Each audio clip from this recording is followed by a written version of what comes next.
Captain Slog, Stardate 13, I think. These are the continued voyages of myself, Eddie Edwards, and my friend and associate, Mr. Mark O'Neill, as we trek our way through all of Star Trek: The Next Generation. Anyway, Mark, how you been? Are you well?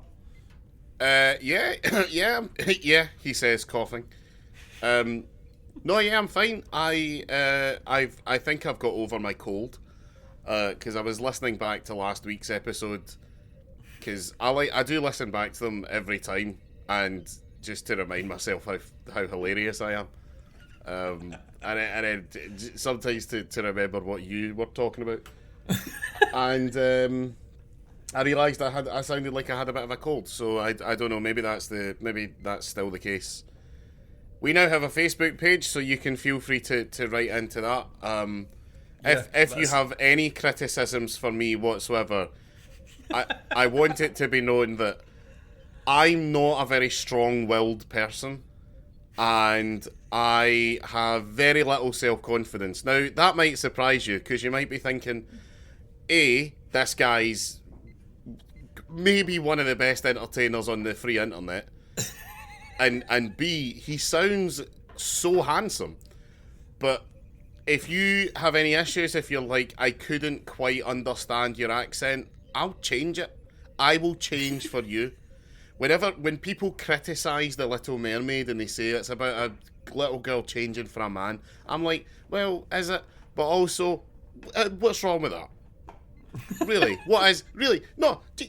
Right, here's my fucking issue with The Little Mermaid, right? So, people who think there's anything inherently wrong with The Little Mermaid have a fundamental misunderstanding of what marriage is, right? Because only in recent years has marriage become a thing of love, right? Where it used to be that marriage was of convenience and also a sort of power acquisition thing. Yeah, it was a business relationship. It's a business relationship. Ariel is the princess of the ocean. Eric is the princess, the prince of Denmark, which, as countries go, isn't quite on par with the ocean. I'd say that if you wanted to, but the China would compare to if you were the king of China and you were married the queen of the sea. I'd be, that's like fair. Yeah, exactly. Or Iceland, because it's got it's got name brand recognition. So, really, like her kind of deciding, yeah, I'm gonna marry him. That was par for the course.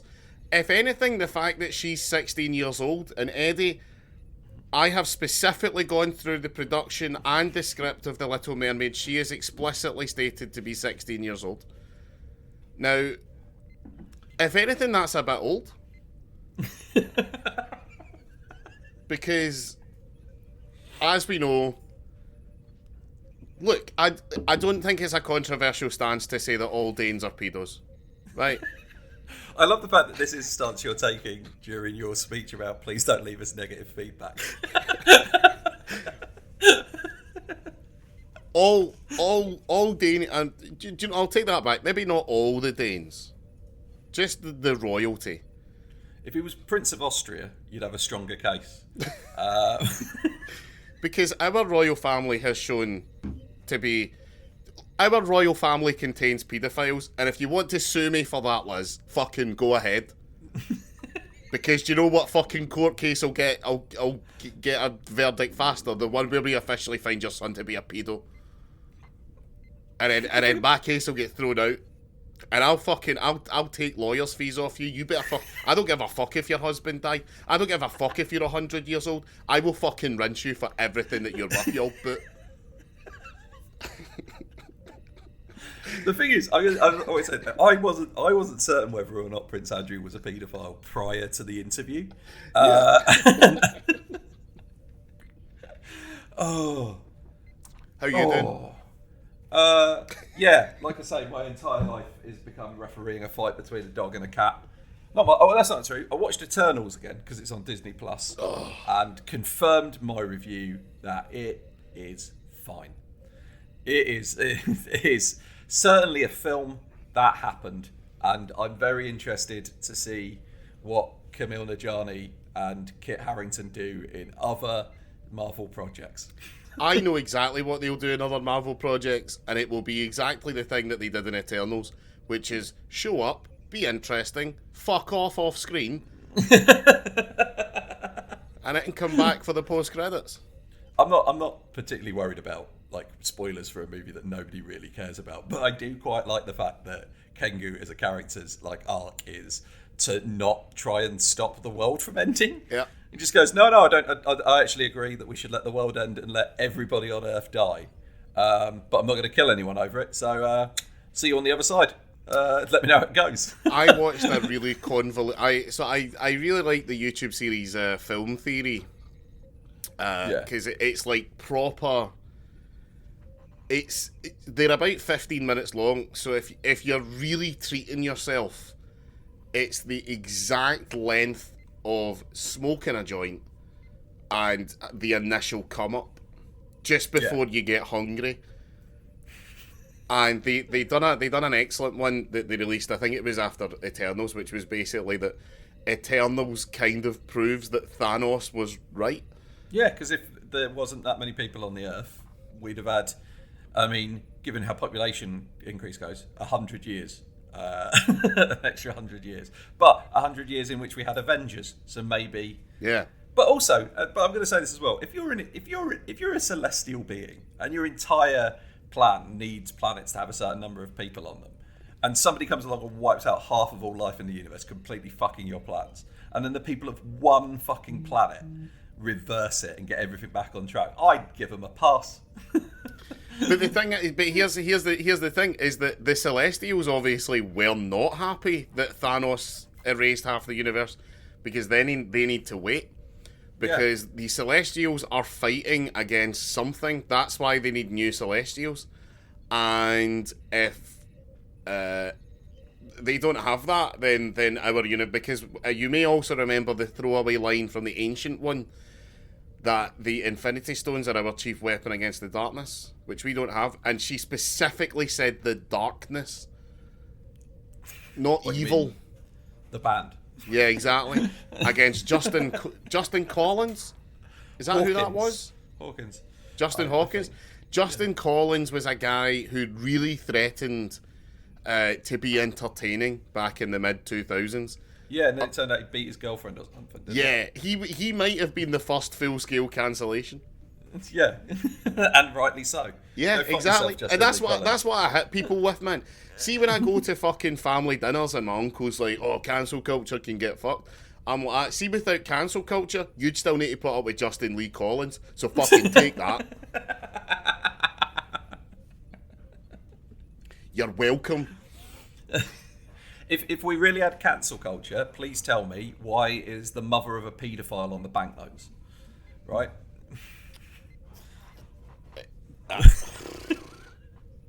Yeah.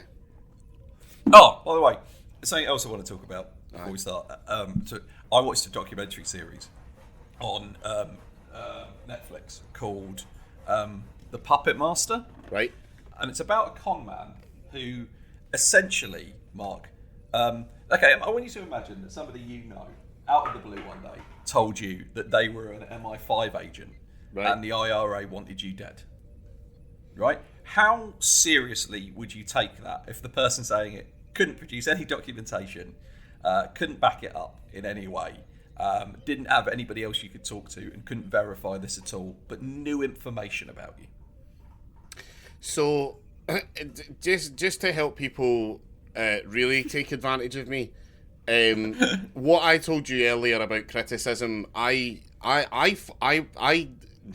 regularly, I have fallen for scams in the past, right, etc.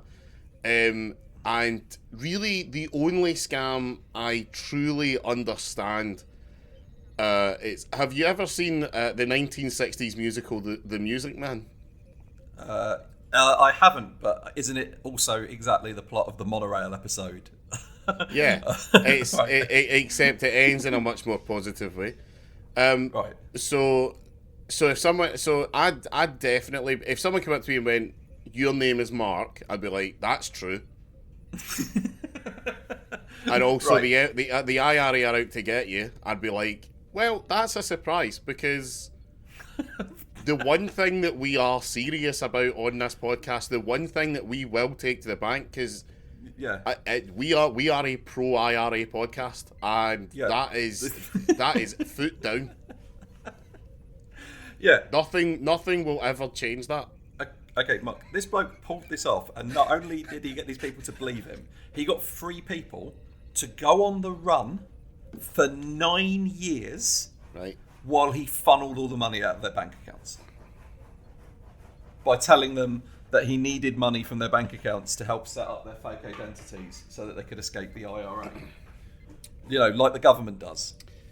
That's when I would start to... It'd be around about year 7 that I'd really start to question it.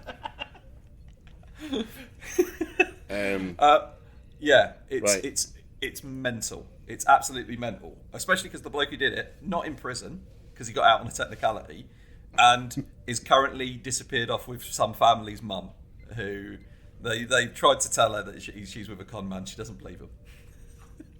Nice. And the police are like, well, she's an adult. We've told her. Yeah. There's nothing untoward going on here. We can't check for like abuse. But watch The Puppet Master on Netflix. That's my strong recommendation. That and this episode of Star Trek, which I actually thought was quite good. I quite enjoyed this. I was reading the reception to this episode of Star Trek, and it seems that this seems to be one of these ones where people go, on rewatch, it's not that great, because obviously it leads to much better episodes down the line that kind of play off the same ideas.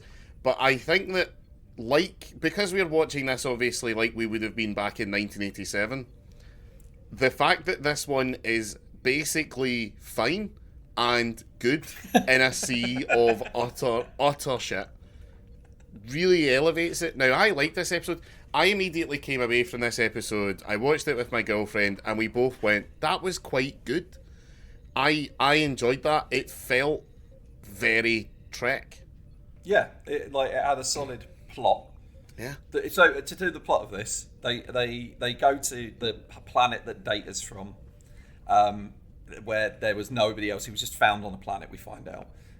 They find in a cave a lab, and in there they find another Data, and they put them together, and then he turns out to be evil and in league with an entity that wipes out civilizations. That's the entire plot, really. Oh, and an addendum to that, the evil Data tries to take over Data on the Enterprise, knocks Data out, takes Data out of the equation, and then pretends to be Data so that he can feed the crew of the Enterprise to the crystalline entity. The crystalline entity that wants to eat all life. Again, there's something really satisfying about a Star Trek episode whose plot can be 2 sentences. Yeah. Those are often the most important ones, the most interesting ones. I do have some. I think there's I've got a lot of talking points about this. The first one I want to bring up, Mark, is when they beam down to the planet. Thank fuck Geordie's there, because otherwise, how on earth would they have detected that door? Yeah, Data was basically found laying on a slab in front of what could only be described as the world's most obvious secret door. I really like that Data's home planet looks a lot like Riker's sad holodeck. The first thing I did think, though, because the first thing that you see in the episode is the away team kind of gathering to go down to Data's home planet. Yeah. And they specifically show you that Worf is going, and I was really looking forward to see who Worf wasn't going to get to fight. This is I think the first of what will be. So unfortunately, throughout Star Trek, one of the great things they like to do is show how bad the threat is by having them attack and beat up the most dangerous person on the ship, which is Worf. But it happens so frequently that it makes Worf laughable as a warrior. And this is the first time it happens where he tries to fight Law at one point, and Law just batters him. But I also, there's another thing I want to bring up about this, which is you say like at the beginning they're all going to beam down, and we get Data's got a lovely scene where he says he's fascinated. One might even say agog. But when they do beam down to the planet, right? I'm just going to ask this, Mark. You've created a robot. The robot turns out to be evil. So you make a second robot that's not evil, and you take that first robot apart and you put it in a cupboard. Mm-hmm. Would you not label that? See, I like to think right to go to your point. Data's evil twin brother is called Lore, right? Yeah. So, in a way, didn't Dr. Noonien Singh already label them from the fact that there's one called Data, which means objective truth observed through scientific method, and the other one is called Lore, which means made up bullshit. I mean, which one's the evil one? Do I need to draw a fucking good goatee on it? Well, you should do. That's the standard Star Trek rules. They should have drawn a little goatee on him. But in fairness to Lore, like, Lore only gets as far as he gets with his evil plan because the crew of the Enterprise are completely oblivious. This guy has got more red flags than the keynote speaker at a semaphore convention, right? It's bonkers. Like, it also, to be fair, I was thinking maybe if the crew of the Enterprise could hear the music that's playing every time Lore does anything, they would have immediately clocked that he was evil. Because, yeah, he's so cartoonishly evil, yeah, and over the top that he might have had a fucking goatee, big twirly mustache, like tying a woman to the railroad tracks. So when Geordi finds the super secret door, so it was revealed that Data was found 26 years ago.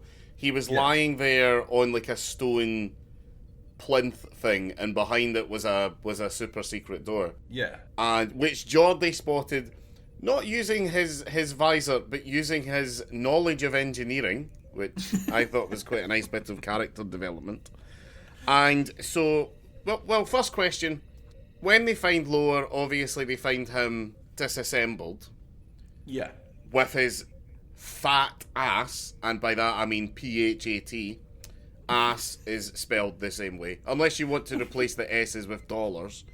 When Data was found, was he also naked? And if so, what's he got going on? Is he a Ken doll? They bring... Well, no, he's fully functional. We know that from The Naked Now. Oh, yeah, of course, yeah.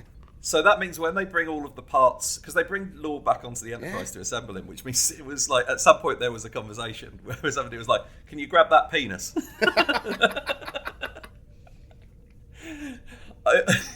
I also like the fact that Data is like... So the whole thing is that this facility exists... So like the scientist who was trying to create Data said basically, I reckon I could create an android.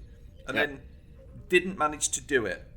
And then considered himself like, I'm going to be ridiculed, and left. But if you're still alive, like if you said you're going to do something and then you haven't done it, but you're still alive, you still can go, well, it didn't work that time.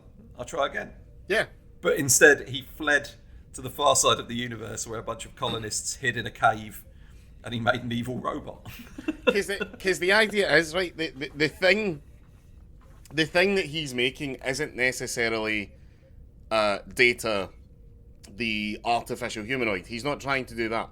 He's trying to make a positronic brain, which is a machine brain that effectively works the same way that our brains do. He's trying to create a working artificial brain. And you're not going to nail that on your first go, are you? No.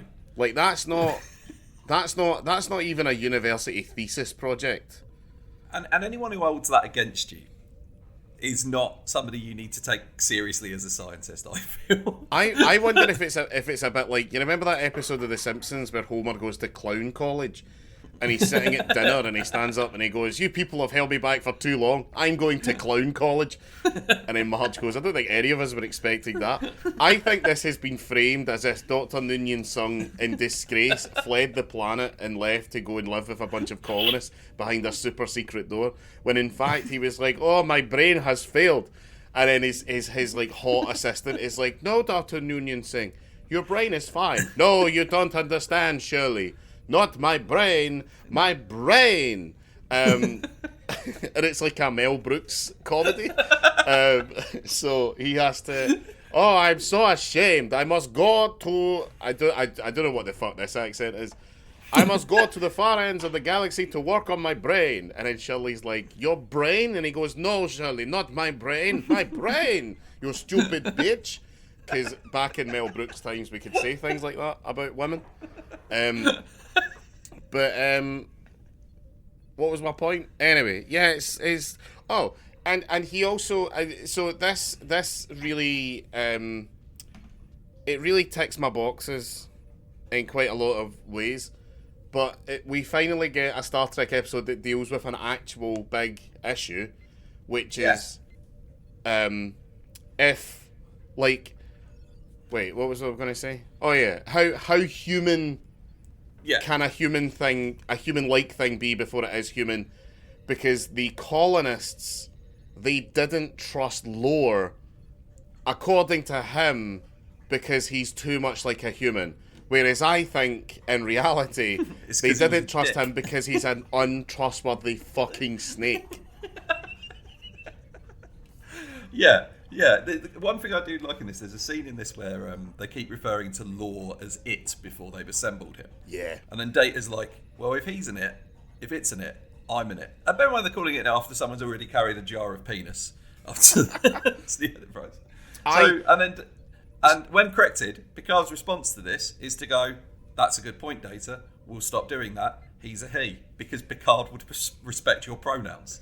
That's exactly what I said. It's such a perfect interaction because it's again, I don't know, I can't remember if we were talking about them before or we were recording or if it's encased in this. But the people who were giving me grief in my family, whatever they were giving me grief about earlier on about how their fucking royal family are full of pedos or whatever, I can't remember. This is why I have to re-listen to them because my brain won't. This is why I don't do callbacks in my comedy because I literally can't remember what I just said. So. Yeah, they give it all about how the evil pronouns are taking over, and it's like, no, this is a perfect example of a misunderstood pronoun correction. Picard refers to Lore as it. Data says, no, he's not an it, he's a he. And Picard literally holds his hands up and goes, no, yeah, you're right, sorry, I'll take that on board.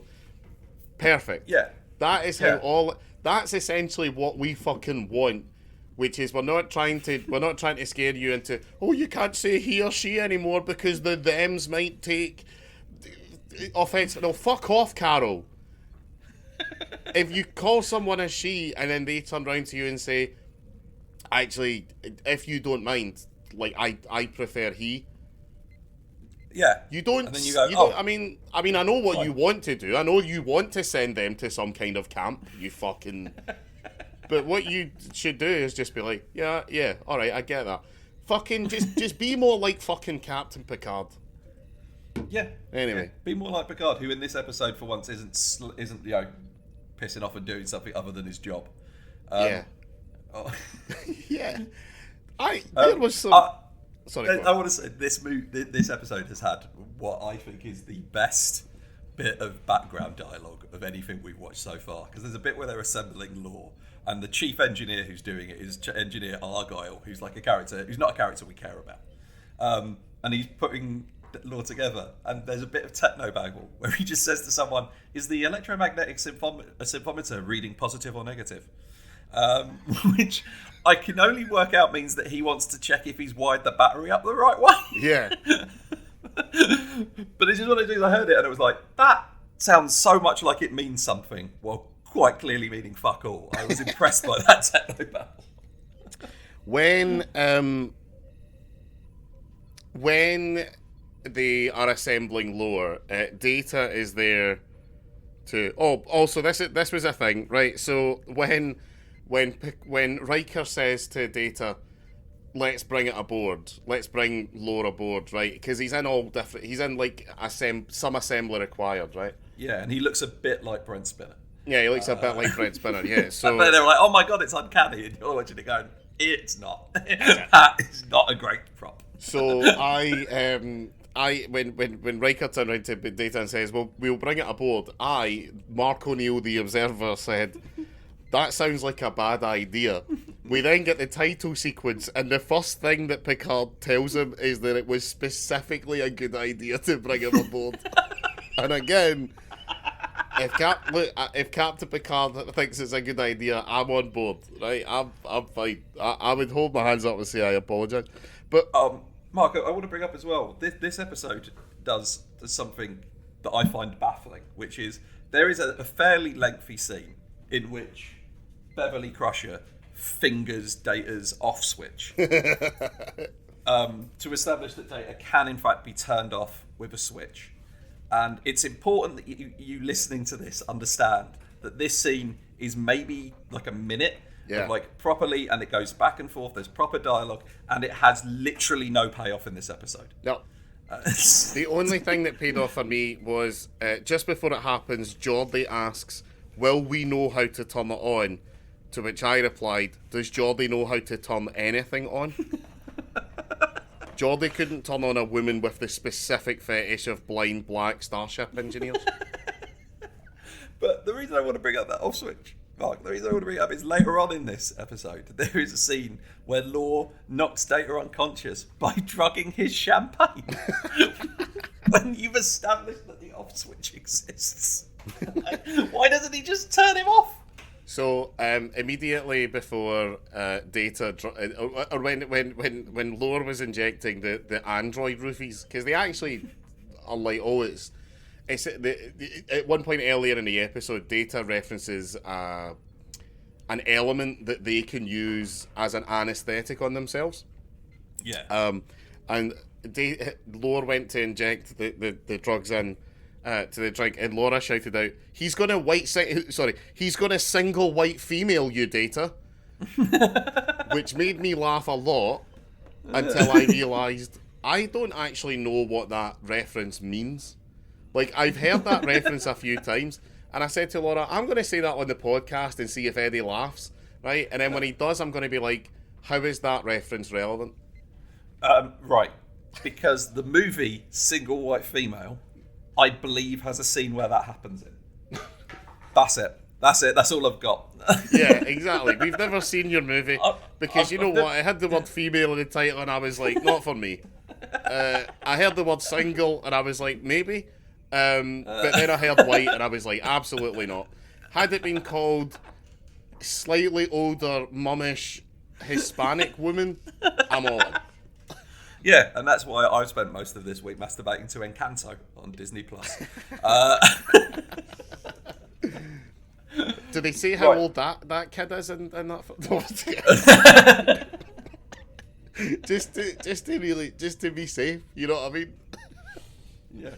Oh, now, Mark, I do have a big important question about this episode. So that they do a full, there's a point in this episode where to learn how to put Lore together, they want to do a full scan on Data to look at how he's put together, which does raise the question: if you found a fucking android on a planet with a beacon that's called you there, and there's nobody else on that planet, and you take that android back to your ship, why wouldn't you scan it? I mean, and also, who was the first person to find the on switch? Maybe it's a lot more obvious if you are naked. Yeah, because he's underneath his clothes. Because obviously, this is a theme that we come back to time and time again with Data, which is what is he a machine or is he a man? I mean, it's literally the foundation of my favourite episode of the entire show. And so I wonder... He's part man, part machine, all cop. Yeah. I believe. Part man, part machine, all officer. So is he... I guess if they brought him on board and maybe he came alive right away... Because I do think that Starfleet does tend to bend their own rules, right? I think that Starfleet itself is a utopian idea that the characters inside the show aspire to, but don't necessarily always represent.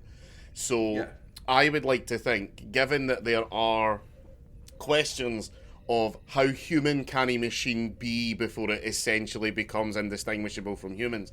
So if they got data and he was alive, would they be like, well, this is clearly a sentient being, we can't just go and fucking take him apart and scan him? Yeah, and they say his like on switch has got like a timer on it. Yeah. So maybe he was like, somebody set him on snooze. Wake up in 9 minutes. One other question I do want to bring up about this is, you find an abandoned scientific facility in the cold, lonely depths of space, and when you come in there, what you find over and over again on the walls are children's pictures of people running in terror from some sort of entity in the sky, right? And then you find a robot that's not been put together. In what planet do you put the robot together before you work out what those pictures are? Well, here's the thing. This is what really threw me off about it, right? Because all of the evidence we have of the crystalline entity attacking and devouring all life on that planet is several children's drawings. Rather than, say, an artist's rendition or a holographic video of a scientist explaining what happened, no. Because this clearly, unless the children were psychic, and maybe there are psychics, there isn't one on the Enterprise, we know for sure. We'll come back to her later on in this fucking discussion. But, like, were the kids having visions, or is this drawings of their own memories? In which case, why were the scientists just proud parents? Like, here's a question. Mark, here's what happened. The crystalline entity showed up, and the people in the lab were like, well, I think this thing outside might be dangerous. And they were like, well, we can't risk any of our scientists. Send the children out. Here's a statement I will stand by. There is a non-zero chance that in the days after September 11th, a child drew quite a graphic picture of people running away from the collapsing World Trade Centers, and a mum who didn't truly understand what that drawing was put it up on the fridge. Right? Now, if there was only one drawing of it, that'd be fine. But there are several drawings of it from different children. This entire facility has got abandoned vault in Fallout vibes. Like when you walk in and there's like no one, and then there's just weird kids' drawings on the wall, and then it's like, oh, let's put this robot together. Nothing about this is a good idea, and you should steal that robot's gun. It did have the fun double laser tube prop. Oh, I love that. Yeah. From the last that pops Starfighter. up a lot.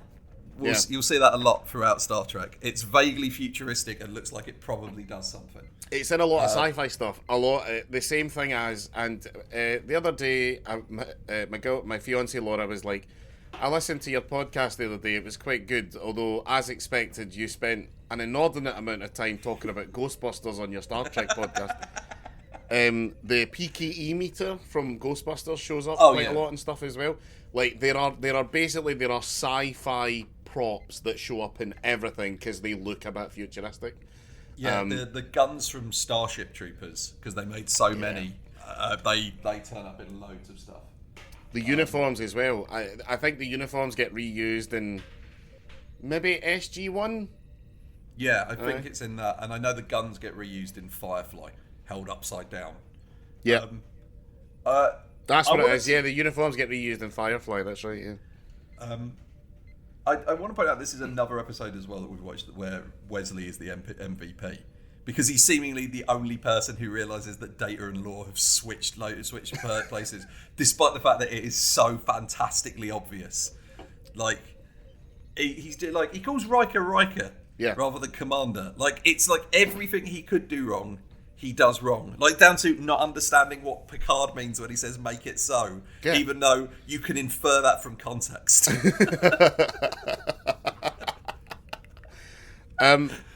Yeah, I so that entire thing. So first of all, does Beverly Crusher insist that Wesley calls him Doctor at home, or is it just when they're on the bridge? Oh yeah, this episode has the dual "shut up" Wesleys. Yeah, where Picard says, "Shut up, Wesley," and then Crusher's like, "Don't say that." And then Wesley says something, and Crusher says, "Shut up, Wesley." Yeah. Although, when Picard says, "Shut up, Wesley," there are some absolute daggers from Dr. Crusher. Yeah. He gets... oh, yeah. Oh, Christ. Well, there's a line in this that Data says about Wesley, okay? And I want you to tell me that this line of dialogue is not the line of dialogue spoken by a paedophile trying to justify his actions. He has a child's body, but we found him to be much more. We. Okay. So, yeah, this is again, yet another one where Wesley is the MVP, and he quite, like, I can't believe, like, I get that some people don't like Wesley, but Wesley, it's not really a character trait, it's just an issue with the writing. Wesley is always demonstrably correct. He is always in the right. And the fact that no one believes him is kind of baffling. But something that I noticed before we get back to Wesley, I've just seen it in my notes here, and this will be something that I imagine you, as someone who has viewed the episode, for the people who maybe aren't watching this along with us, this is going to sound like a weird statement, but having watched it recently, you, Eddie, will know exactly what I'm talking about. Does the director of this episode just have a thing for handsome black guys in Starfleet uniforms? I have in my notes, who is this handsome chap on the bridge? What a lovely smile. Yeah, there is a transition where they pull back to, is it Wesley going into the Wesley's the going into lift? the turbo lift, and then just the camera, instead of stopping on the turbo lift, carries on a little bit further, and there's just this really classically handsome black dude, just enjoying himself, and gives a little smile, more or less directly to camera, as well, in a way that doesn't make a lot of sense. Yeah, because who else is he smiling at? Fucking Picard. Yeah, he's and that's why Picard's got Smiley Joe on the bridge. He's he just likes to look around and he just gives him a little grin, and he's like, "Oh, I feel better about myself." It's a lovely smile you got there. You remember from a couple of episodes ago when Picard discussed the fact that there is to be no conflict at parties. So basically, they have a member of the bridge crew who just exists to like make awkward times feel a little bit better. Like, everyone's feeling a little bit awkward because, well, Picard, not only have you shouted at Wesley, and now his mum's pissed off, and we know that you really fancy his mum, and everything's a bit awkward. Oh, it's alright, Smiley Joe over there. Hey, Smiley Joe. We all feel great. Weirdly, he's not actually the only handsome black guy, because as my fiance pointed out to me, that I didn't notice, there was one in the beginning wearing a blue uniform. We don't see a lot of blue uniform guys on the bridge. No. By the way, I just started realising during this episode, we've had surprisingly few crew deaths so far. Yeah.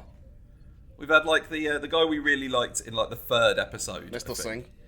Singh, and I think Wayland survived on the holodeck. I don't think we've had a single senseless, like, we've not yet encountered a situation that Picard is going to resolve by throwing red shirts.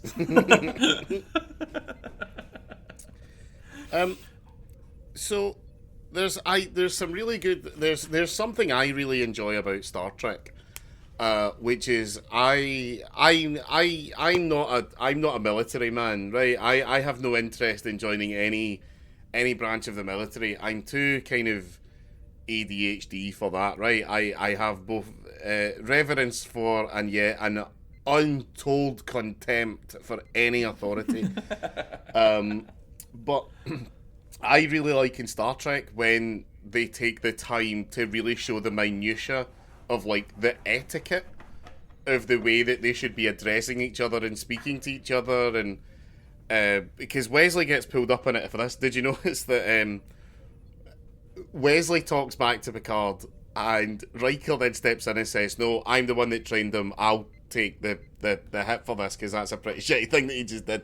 And then he hits Wesley with a "get the fuck out" point, with just a point gesture. Yeah, you're I like, have oh my god, literally he's in got in my trouble. notes. Riker points like a dick. Yeah. yeah. It's a. I love that. That's like a. Is that an official hand signal? Do you reckon that's in the book, or is that Wesley specific? Is there a list of things they've like a list of rules they've got written out of like things we have to do because of Wesley.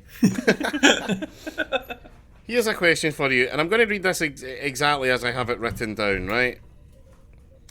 So, this episode is, I guess, this episode has several themes. One of which is, finding a long-lost brother, and how do you come to cope with the idea that you are not alone, and that you are just one of a pack, essentially, right? Yeah. That's quite a big question, and you can see that it does affect Data. I actually feel like we haven't spoken about Data a lot in this Data episode. It affects Data. You can see that he's quite conflicted about it. So my question is, where does Troy go on the episodes where her supposed psychic powers would be inconvenient, yet her training as a counsellor would probably be pretty useful? The final sentence of my notes, Mark, is this. Data, having had to murder his brother and the only entity that he can truly relate to, is ordered immediately back to work as the ship doesn't have any counselling services. What's Troy doing? She's not even. She wouldn't even be a hindrance to the episode because I don't think she can mind read a robot. No. So yeah, but it would be a damning indictment of her ability to read people in general that she didn't realise that cartoonishly evil law was evil. Oh, but so, yeah, they wanted to put a counsellor on the bridge to show like, oh, it's a different time. We're doing things differently. We're approaching it better. But then at no point did they address the fact that might mean that people need counselling about various things. Like this is like, I know Data doesn't have emotions, but this can't. He's like not given a minute. He's ordered back to the bridge immediately after this has happened. And yeah, it's fucking mental. I have something here. So, the way that Wesley kind of figures out that Lore is being Data, partly because it's fucking obvious. Secondly, is that they are obviously quite good friends, so he is able to spot a sort of change in Data, knowing that Data doesn't change. Yeah. Geordie is also supposed to be Data's best friend, yet does nothing in this episode. But also the other reason that he figures out that it's Lore, is that Data doesn't use contractions.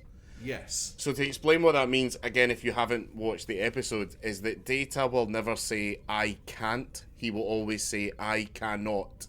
I did not, right? I am fine. Which is a problem because, and I've got written here, the writers wanted to introduce a new element to Data in order to further distinguish him from Lore, an inability to use contractions. However, Data had obviously used contractions during earlier episodes, and Spiner refused to shoot the scene until a final decision was reached. Production stopped while there was a meeting on the subject between Gene Roddenberry, the producers, and the writers in the middle of the bridge set, which is odd because they have a conference room. Why wouldn't you have the discussion in a room with chairs? Yeah, I know, right? I imagine Gene Roddenberry was sat in the captain's chair. Yeah, definitely. And he was like, I will hear everyone now as he sat court. Rick Berman gets to sit in Councillor Troy's seat. He doesn't even get number one. I like the fact, I know you said we haven't really spoken about Data. I don't think we've spoken enough about how fun Lore is as a character. Lore's dialogue and delivery of that dialogue is fucking tremendous. Like, at the end of this episode, he says the line to Wesley, "Are you prepared for the kind of death you've earned, little man?"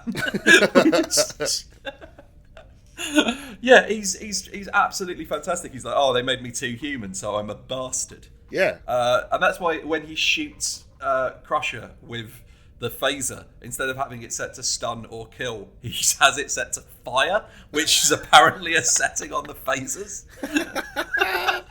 So if you haven't watched this episode, the finale is that Wesley figures out that Data is that Lore has knocked out Data, stolen his uniform, and is now at the bridge of the Enterprise in order to get them closer to the crystalline entity that he will feed the entire crew to. And Wesley, for his insubordination, is sent to his crew quarters. Dr. Crusher is ordered to escort him.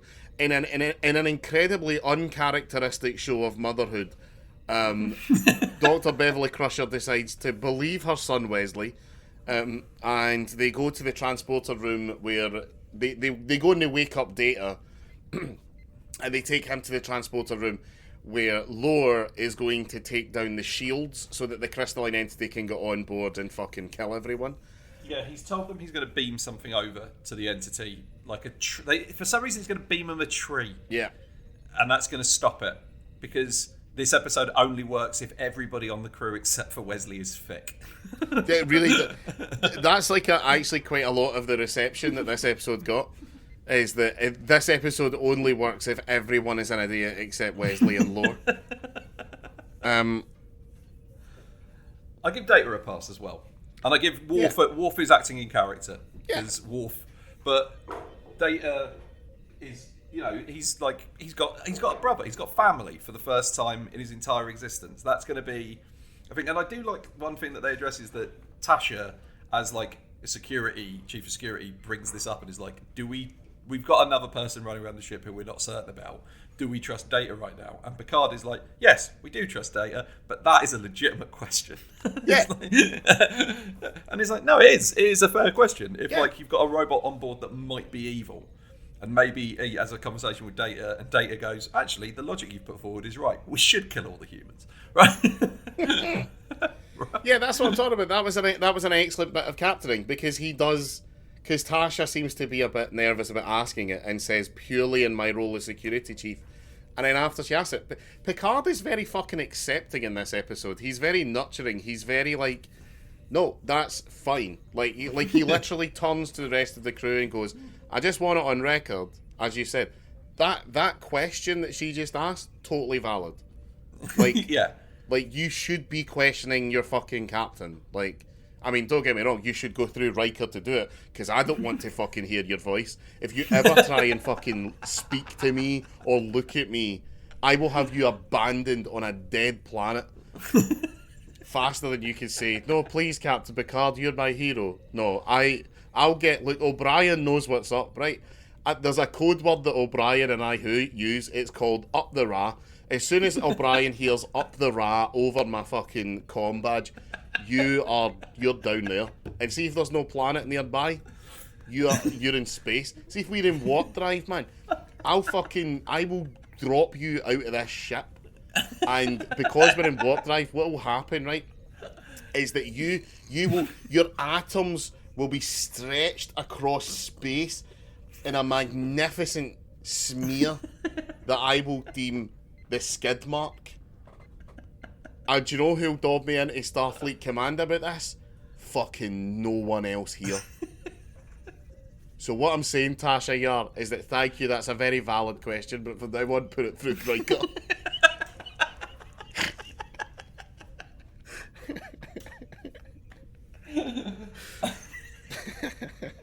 Right, Tasha asking too many questions is why she later on gets killed by that mud monster.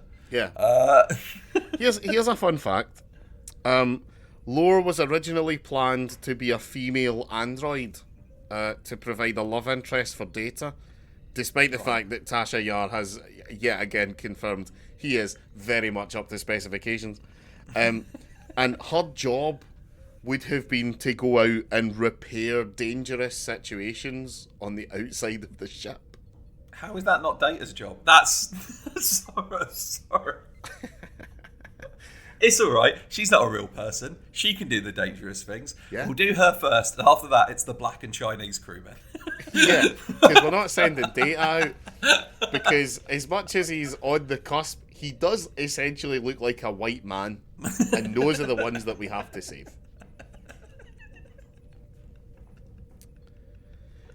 This is also the last ever episode of Star Trek on which Gene Roddenberry was a credited writer.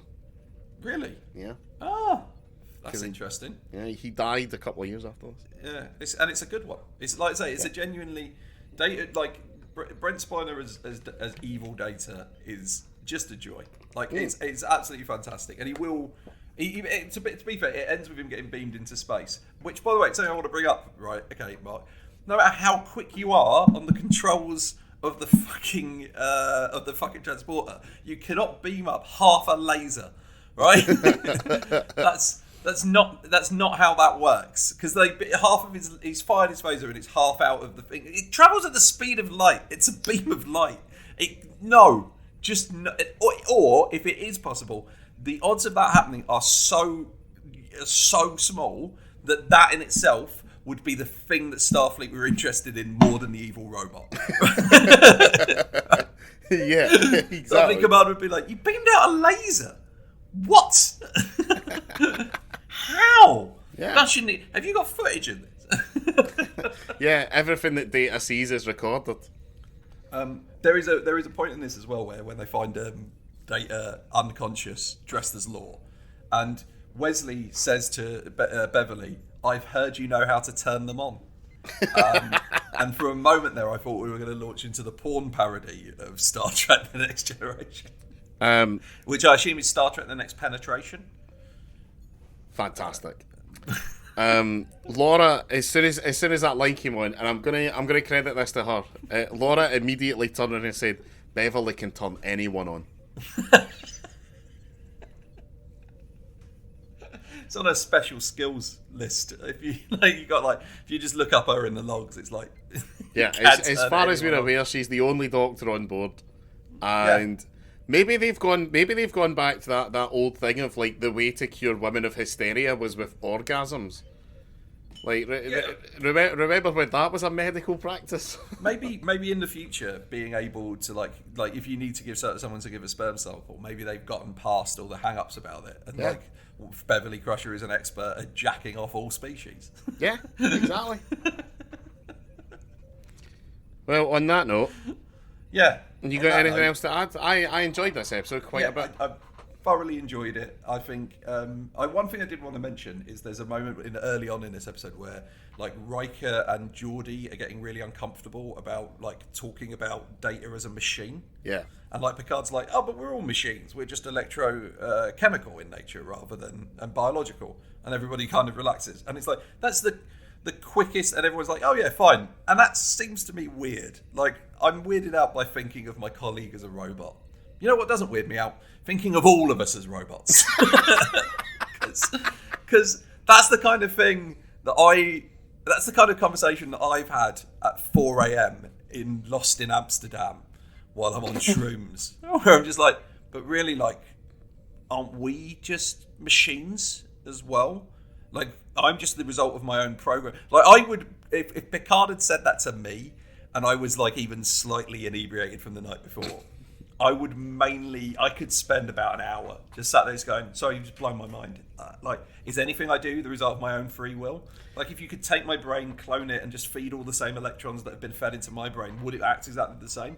Do people even exist? Are we all machines, Mark? This is a deep question, and they just breeze past it, despite the fact it's a mind fuck. If old Queen Elizabeth II called a meeting in the Great Hall and was like, "Air your grievances," and William was like, "I'm uncomfortable thinking about one of us as a paedophile," and then Liz went, "Yeah, but in a less direct sense, haven't we all fucked a bunch of kids?" And that's where we'll leave it. But yeah, we've got a Facebook page, and for the first time since we started doing like actual podcasts in lockdown, Mark, by the time this goes up, I've got a gig on Sunday at the Comedy Cabin. So come down and hear me make jokes about my brain tumour. Nice. Which doesn't sound like a comedy gold mine, but I think I can get some jokes out of it. But I wouldn't trust my judgment. I've got a fucking brain tumour. The only thing I'm currently excited about is that about 10 minutes ago my door buzzer went, which means that my girlfriend has gotten us surprise takeaway. And it's not Tuesday, So I'm curious about what it is. Okay. Bye. Bye.